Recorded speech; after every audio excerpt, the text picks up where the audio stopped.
बक्सर विधानसभा क्षेत्र के सारिमपुर गांव में बक्सर युवा कांग्रेस के तत्वाधान में भव्य रोजा इफ्तार कार्यक्रम का आयोजन किया गया। इस कार्यक्रम में मुख्य रूप से बिहार प्रदेश युवा कांग्रेस के महासचिव सह बक्सर विधानसभा के कांग्रेस नेता पंकज उपाध्याय उपस्थित रहे।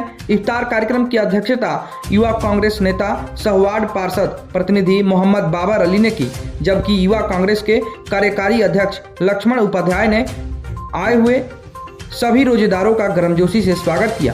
कार्यक्रम में शामिल पंकज उपाध्याय ने कहा कि इस तरह के आयोजन देश की एकता, अखंडता, भाईचारे और आपसी सौहार्द को बनाए रखने के लिए बेहद जरूरी है। उन्होंने कहा कि भारत का संविधान देश की एकता को संरक्षित करने वाला है और गंगा जमुनी तहजीब कांग्रेस की मूल विचारधारा में शामिल रही है। पंकज उपाध्याय ने हिंदू और मुस्लिम समुदाय की धार्मिक आस्थाओं को जोड़ते हुए कहा कि जिस तरह हिंदू धर्म में नवरात्रि और सावन के महीने को पवित्र माना गया है और ईश्वर से देश में शांति बनाए रखने की प्रार्थना की जाती है, ठीक उसी प्रकार मुसलमान रमजान के महीने को पाक मानते हुए अल्लाह से अमन चैन की दुआ मांगते हैं। इस मौके पर युवा कांग्रेस नेता मोहम्मद बाबर अली ने कहा कि पहले सदर विधायक संजय कुमार तिवारी उर्फ मुन्ना तिवारी के द्वारा चुनाव जीतने के बाद इफ्तार पार्टी का आयोजन किया जाता था, लेकिन अब वे इस परंपरा को निभा नहीं रहे हैं। उन्होंने आगे कहा कि अगर कांग्रेस नेतृत्व द्वारा पंकज उपाध्याय को सदर विधानसभा से टिकट दिया जाता है तो निश्चित रूप से जनता उन्हें एक योग्य उम्मीदवार के रूप में पसंद करेगी।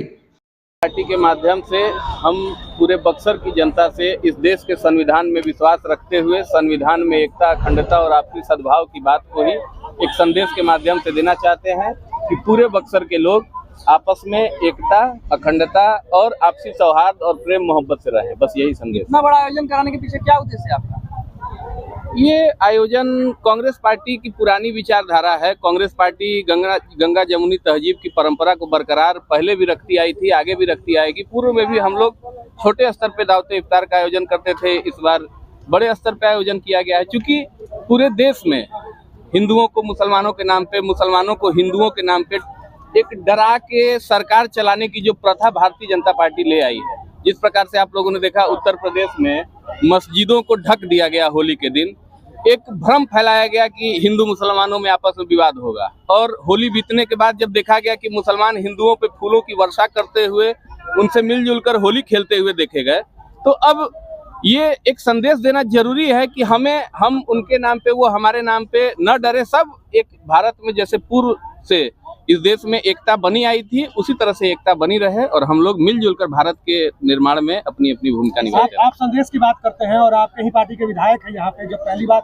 विधायक बने थे तो मुझे अच्छे से याद है कि उन्होंने दावत इफ्तार दिया था, उसके बाद लोग मुस्लिमों को याद नहीं करते हैं। देखिए, वो उनका व्यक्तिगत मामला है कि वो विधायक हैं, वो मुसलमानों के लिए क्या करते हैं क्या नहीं करते हैं, विधायक वो हैं, वो जानेंगे। और उन्होंने जो सवाल आपसे, वो ठीक है, वो विधायक वो है ना, तो विधायक का प्रश्न आप विधायक से करिएगा। और बाकी मुसलमानों के लिए जो वो किए होंगे, मुसलमान जो भी, तो चुनावी वर्ष है, सभी लोग तो सामने है ना। तो कांग्रेस भी बस केवल दिखावा करती है कि मुसलमानों को साथ। देखिए, कांग्रेस दिखावा करती है, इस तरह की बात करने का कोई प्रश्न ही नहीं उठता है। ये आप गलत सवाल कर रहे हैं। कांग्रेस किस बात का दिखावा करती है? कांग्रेस क्या, आप वैसा बताइए, कांग्रेस दिखावा करती है?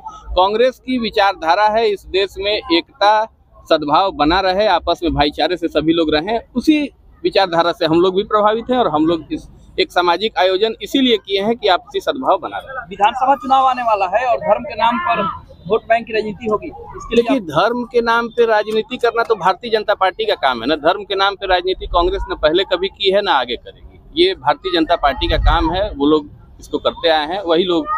कई सारे रोजेदारों से हमने बात किया, उन्होंने कहा कि यदि पंकज उपाध्याय को टिकट मिलता है तो हम लोग उनके साथ हैं। ये तो भविष्य की बात है, किसको टिकट मिलता है क्या नहीं मिलता है। ये पूरे बक्सर के लोगों को विश्वास है कि इस बार बिहार में महागठबंधन की सरकार बनने जा रही है और भारतीय जनता पार्टी इससे डरी हुई। लेकिन जो असंतोष है विधायक को लेकर, उसे कैसे पाटेंगे आप? वो पार्टी स्तर का मामला है। असंतोष होगा, संतोष होगा, वो जो होगा वो पार्टी स्तर पे आला कमान निर्धारित करता है, कौन चुनाव लड़ता है कौन नहीं चुनाव लड़ता है। हम लोग ये जानते हैं कि हम लोग कांग्रेस के एक सच्चे सिपाही हैं। जो कांग्रेस से चुनाव लड़ेगा हम सब उसके साथ। आप लड़ेंगे कि नहीं लड़ेंगे? ये भविष्य की बात कोई नहीं कर सकता है कि हम लड़ेंगे क्या लड़ेंगे। ये हम लोग एकता का संदेश देना चाह रहे थे कि हिंदू मुस्लिम हम सभी लोग भाई भाई हैं और युवा कांग्रेस के टीम के माध्यम से ये इफ्तार का पार्टी रखा गया था।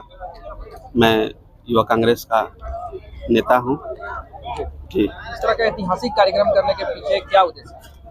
जी, हम लोग का नया सोच था कि कुछ नया किया जाए बक्सर में, कि लोगों को अच्छा संदेश मिले, कि और हम लोगों के वजह से लोग और सीखे। यहाँ के विधायक भी हैं, हम लोग पहली बार उनको चुनाव जिताया था तो उन्होंने हम ही लोग के राय से फर्स्ट बार MPI स्कूल में अवतार का आयोजन किया था। उसके बाद वो दोबारा अवतार का आयोजन नहीं कराएं।